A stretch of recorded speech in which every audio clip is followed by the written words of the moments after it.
Praise the lord. ప్రియమైన సహోదరులందరికీ mirror of Christ తరపు నుంచి శుభాలు. ప్రియమైనటువంటి వాళ్ళారా, మీరందరూ బాగున్నారని విశ్వసిస్తూ ఉన్నాము. విన్న వాక్యాన్ని తప్పకుండా షేర్ చేయండి. విన్న వాక్యాన్ని తప్పకుండా షేర్ చేయండి. పరిచర్యకు సహకరిస్తారని విశ్వసిస్తూ ఉన్నాము.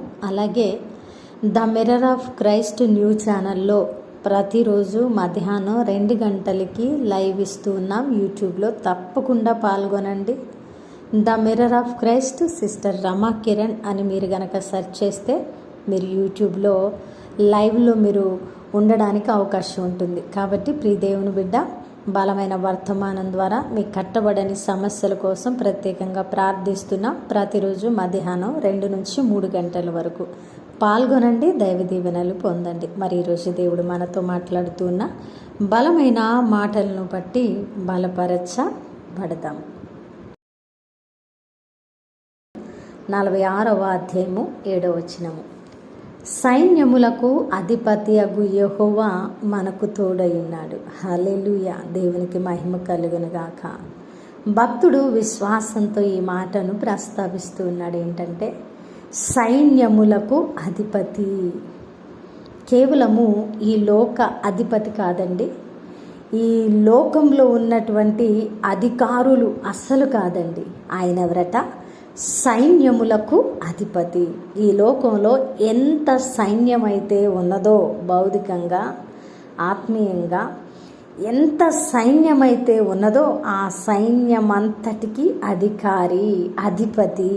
మరి అలాంటి దేవుడు మనకు తోడై ఉన్నాడు, మన పక్షమున ఉన్నాడు, మన తరపున యుద్ధం చేస్తూ ఉన్నాడు. కాబట్టి మనము ఏ విషయంలో కూడా చింతపడవలసిన అవసరత లేదని ఇక్కడ ఈ అద్భుతమైన పదజాలాన్ని ఉపయోగించినట్లు భక్తుడు అర్థమవుతూ ఉన్నది కదా.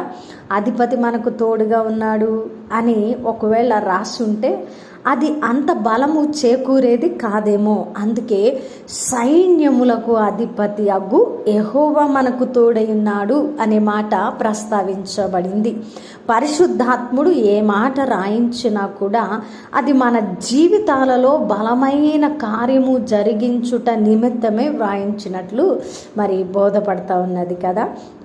అయితే ఈరోజు శ్రమలో ఉన్నావా, కష్టంలో ఉన్నావా, ఇరుకులో ఉన్నావా, ఇబ్బందిలో, వేదనలో, అనేక మాటల చేత తృణీకరించబడుతూ అసలు ఇక బ్రతుకు లేదనుకుంటున్న పరిస్థితి, అది ఏదైనా కావచ్చు ప్రియ దేవుని బిడ్డ. అయితే ఒక్కటి జ్ఞాపకం చేసుకో, ఎవరు తోడున్నారు నీ పక్షాన? ఎవరు తోడుండి నీ పక్షాన్ని యుద్ధం చేస్తున్నారంటే, సైన్యములకు అధిపతి అగు యెహోవా నాకు తోడైనాడు, కాబట్టి నేను భయపడను. నరులు నన్నేమి చేయగలరు అని ఒక బలమైన నమ్మకం నీ హృదయంలో ఉంటే ఖచ్చితంగా సైన్యములకు అధిపతి అగు యెహోవా నీ తరపున పనిచేసి యుద్ధం చేసి ప్రపంచాన్ని సైతము ఓడించి నిన్ను నిలబెట్టడానికి సమర్థుడు. కాబట్టి భక్తుడు విశ్వసించినట్టు నమ్మినట్లు మనం కూడా నమ్మి విశ్వసించి మన పక్షాన సైన్యములకు అధిపతి అయిన యెహోవా ఉన్నాడని బలంగా అడుగులు ముందుకు వేస్తూ విశ్వాసంలో, నిరీక్షణలో మనల్ని మనము కట్టుకుందాం. విన్న వాక్యం ఫలింపు కొరకు ప్రార్థన. పరిశుద్ధుడా, ప్రేమ కలిగిన తండ్రి, మీ బంగారు పాదాలకు వందనాలు అయా. అవునయ్యా, సైన్యములకు అధిపతి అగు యెహోవా అయిన దేవుడుగా మీరు మాతో ఉన్నారు అయ్యా. మా పక్షాన ఉన్నారు, మా తరపున యుద్ధం చేస్తున్నారు. మేమెందుకు భయపడాలి? నరులు మమ్మల్ని ఏమి చేస్తారు?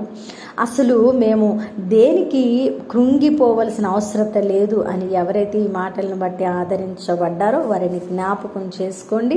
మీరు మా పక్షాన్ని యుద్ధం చేసి మమ్మల్ని గెలిపించే దేవుడని మేము నమ్ముతున్నాం ప్రభా అన్న వారి జీవితంలో ఈ వాగ్దానాన్ని నెరవేర్చండి అయ్యా. ఈ పరిచర్యను విస్తరించండి, అనేకులకు దీవెనగా మార్చండి. ప్రతిరోజు మధ్యాహ్నం లైవ్ ఇస్తూ ఉండగా అనేకులు రావడానికి కృప చూపించండి అయా. చేసిన ప్రార్థనకు దీవెన జవాబిచ్చారని నమ్ముతూ ఈ ప్రార్థన నజరేయుడైన యేసుక్రీస్తు నామమున సమర్పించి అడిగి వేడుకుంటున్నాము తండ్రి, ఆమేన్. ప్రియమైన దేవుని బిడ్డలారా, విన్న వాక్యాన్ని తప్పకుండా షేర్ చేయండి. మధ్యాహ్నం 2 గంటలకు న్యూస్ ఛానల్లో వస్తున్నటువంటి లైవ్ ప్రోగ్రాంలో పాల్గొనండి. దేవుని చిత్తమైతే మరలా కలుసుకుందాం. దేవుడు మిమ్మల్ని దీవించునుగాక. ఆమేన్.